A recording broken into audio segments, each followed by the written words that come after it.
Hello, welcome back to my channel. I know it's been a while. My name is Selena.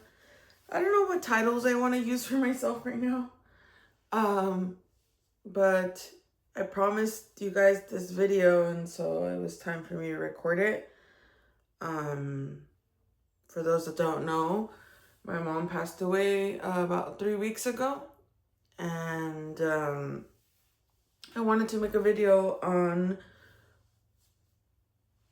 ways that I recommend navigating grief of a loved one. Before I get into it, I was a youth addictions counselor in Arizona, and I learned all about coping skills and self-sabotaging behaviors and all that stuff. And the first thing I want to tell you is to give yourself grace. Having someone near and dear to your heart pass away is super hard, and there's no right or wrong way to grieve. I think it's just something that you need to get through, and you're not going to be perfect. So that's like the first thing I want to say, because I've caught myself often telling myself, oh, you're doing this wrong, and like being too hard on myself. And I have to recognize that, and then I try to like give myself grace. So I just wanted to start with that. Secondly, fuck everyone. If anybody has an opinion or tries to put you down or tell you what to do or how to cope, how to grieve, is none of their business, and they don't know what's going on internally, so they could never really tell you what to do.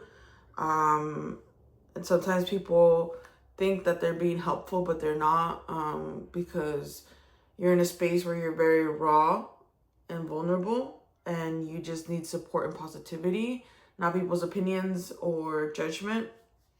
So I wanted to tell you that too. Anyways, so now that I got those two things out of the way, I had my friend Toba pass away 4 years ago, and I navigated his death. And it was my first time having a big death as an adult. And it was super hard. And I lost myself in the pain. I was also integrating ayahuasca at the time. So I was suicidal, and my health took a really bad turn. So November 2022 was a very, very hard year for me. And so there's a part of me that has been really scared to end up like that again. But then I have to remember that this time I'm not coming from zero, I'm coming from experience. And I'm not the same person. And so I'm really grateful, because in many ways, Toba's death prepared me for my mom's death. My mom dying has always been my number one fear in life. And nobody could have ever told me what it was going to be like. I honestly thought it was going to be way worse. But yeah. I think that denial is very real. And it's been weird, because I feel like part of me is like, am I being in denial, or I don't have the tools to process this and it's too big, or is this truly how I feel? But I think it's just something that when someone dies, it's like a huge trauma, it's an explosion. And then I had like emotional whiplash, and now that it's been 3 weeks, like my nervous system is finally starting to chill out.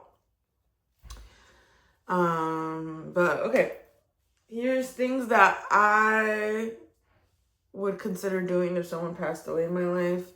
I'm not a doctor. This is just from my personal experience for educational purposes. With Toba's death, immediately microdosing and hape were huge for me. The third thing that I tell people a lot of is this. It's called Star of Bethlehem. It's flower essences. So that's what like helped me with the initial death of Toba. But then what ended up helping me the most was I ended up going to a Wachuma ceremony in Washington, like 4 months after his death. But so those were the 4 things that helped me with Toba's death. What I learned from that experience, though, is the biggest thing that you're going to need to worry about is connecting to your body and regulating your nervous system. Because that is why I got so sick to the point where I made peace with dying, because my fibromyalgia got so bad that it was like rheumatoid arthritis. I was turning yellow, my joints and everything hurt so bad, like I could not function. But I needed to work to have money to see a naturopath. So I made it work, and I didn't have health insurance, and that's why it was so traumatizing for me. This time around, with my mom's death, I know that as experience, but I also, when I was in Arizona, I learned a lot about somatic healing, somatic experiencing, and all that. And so, like I said, this time around, I have way more knowledge. So, 2026, Selena, the gentlest thing that you can do is obviously flower essences, because they work with the energy of the grief to dispel it. Something that I use a lot for anxiety is kava root from Gaia. These are like the most efficient ones, and I take supplements that don't have alcohol in it. And then I got magnesium from Asian Nutrition that has vitamin D, superfoods, and adaptogenic herbs. Obviously, I fell off the wagon, and I just like recently started taking my supplements a couple of days ago, and like not even all of them. But those are 3 things that I recommend. A 4th thing would be obviously an intentional microdosing practice that you could use to ask the medicine to help you connect to your body and process the grief slowly. The route that I went this time was I sat with Kambo with my dear friend, and I consider her my teacher.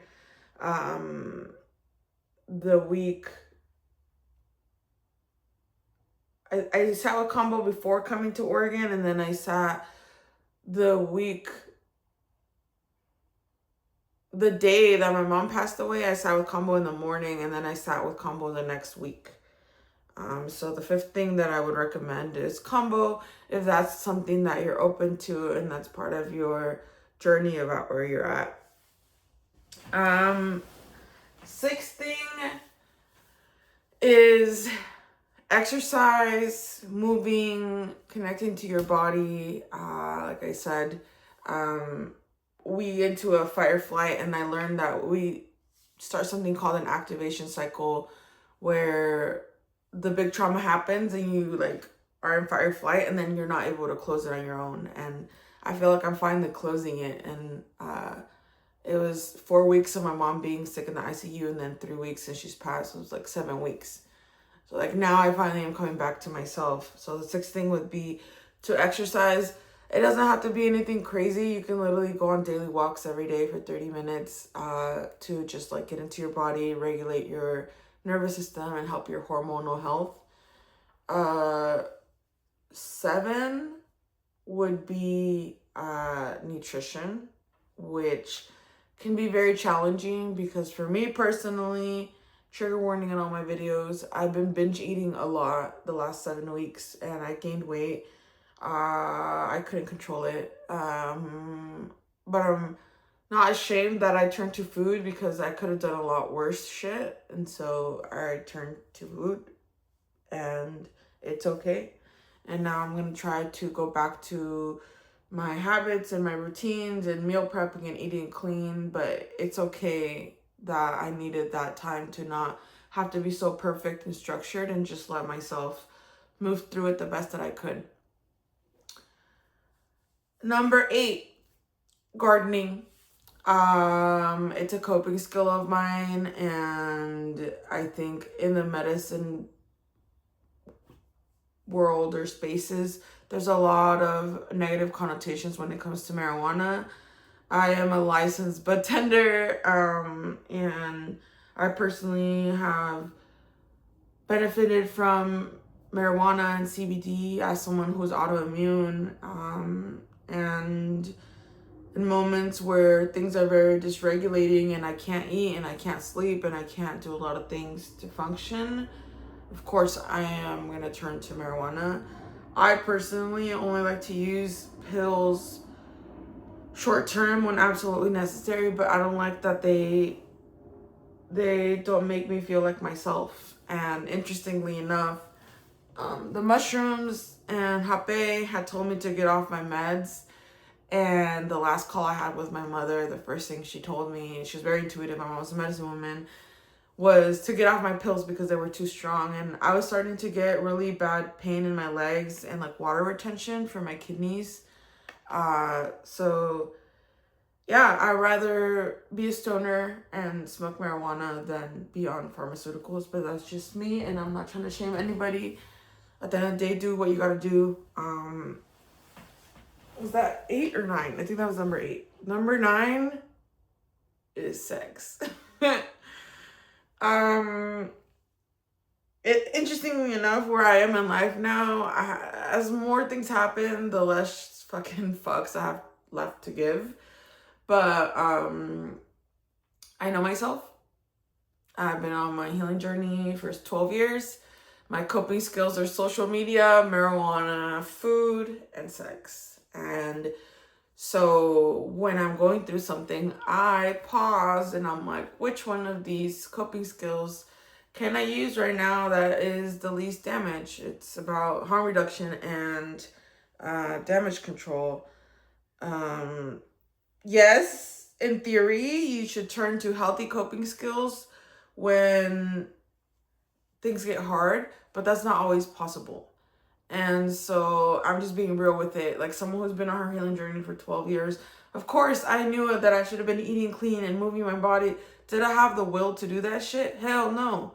Like I was going through enough. Of course I'm gonna eat my comfort food and rot and do all the things, you know? And so sex is a beautiful thing with the right person and a safe environment where you can get relief and connection, and obviously you release a lot energetically, and you get oxytocin and dopamine and all these hormones. So yeah, like I was trying to be celibate, but bitch, my mom died. Like, of course I'm gonna need some sex. Something that I have learned in the last 4 years since Toba's passing is that slowing down is medicine. Is that number 10? Sure.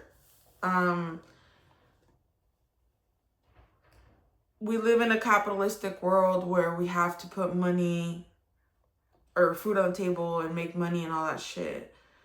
But if you don't have your health, you don't have shit. And when I was coping with Toba's death, I moved too quick. And that's why things got really bad. And so I learned my lesson. And living in Arizona taught me to live a slower paced life. As someone who's neurodivergent and has a lot of trauma, I'm notorious for go hard or go home. But then I have burnout and I crash and burn. So then it's kind of like I get somewhere and then boop. And then I get somewhere and then boop. And so I learned to go at a more sustainable pace. And so as you're navigating the grief, every time it gets really hard, the answer should always be to slow down, connect to your body, connect to your breath. It's the simple things. And so that's kind of where I'm at. I've cried, but it didn't feel like deep enough, or like, I don't know. I think I'm still peeling back the layers. And I'm not ashamed of my coping skills. I think I got a job where I can talk about who I am and like psychedelics and all this stuff. And I think as I get older, I'm less ashamed and more authentic and showing more of myself. Because I'm not perfect. I have a shadow, and doesn't matter how long you've been healing for, when something really hard hits you, you are going to go back to your old coping skills and the things that are known and easy to you, and that's okay. Gauge yourself. And so I know I have to take a break from marijuana because I need to detox my lungs. I know I need to eat better because I've been having a lot of digestive issues, and my body has been hurting a lot and has been triggering me because my joints and everything have been hurting really bad. I know all the things that I need to do, and I still allowed myself to do whatever the fuck I needed to do for the last 3 weeks and not judge myself and give myself grace. But you have to check yourself before you wreck yourself. And so I've come a long ways. I was binge eating a lot, which is crazy to me, but also I didn't have access to a lot of my comfort foods in a lot of the restaurants I love in Arizona. And I was in a very I got 3 free meals at work, and so I didn't get to eat a lot of the stuff I used to. And so when I came to Oregon, of course I'm gonna fucking go bonkers, because if I have access to all this food and people were giving me food and buying me food, which I appreciate, by the way, and it's okay. And even if you're not navigating the death of someone, even if you're just going through something really hard, a big loss in life, it doesn't have to be a person. Sometimes a loss can be a loss of identity, a loss of a job, a loss of a relationship. Be kind to yourself and do your best. And there's no such thing as mistakes. There's only lessons. And I'm really grateful for all the people that were there for me through this chapter of my life. And it gets better slowly with time. Right now, I'm still kind of waiting, and I'm like, when is it gonna get worse? Because I always thought this was gonna be a lot harder, but maybe it's because it's this version of me. And I want to thank Kambo and Bufo and all of the beautiful medicines, Hape, that have helped me, and all the people that have helped me. I first saw my mom's death, but I didn't think it was gonna be this soon. I first saw it 3 months prior. But yeah, that is my video. But find the coping skills that work for you.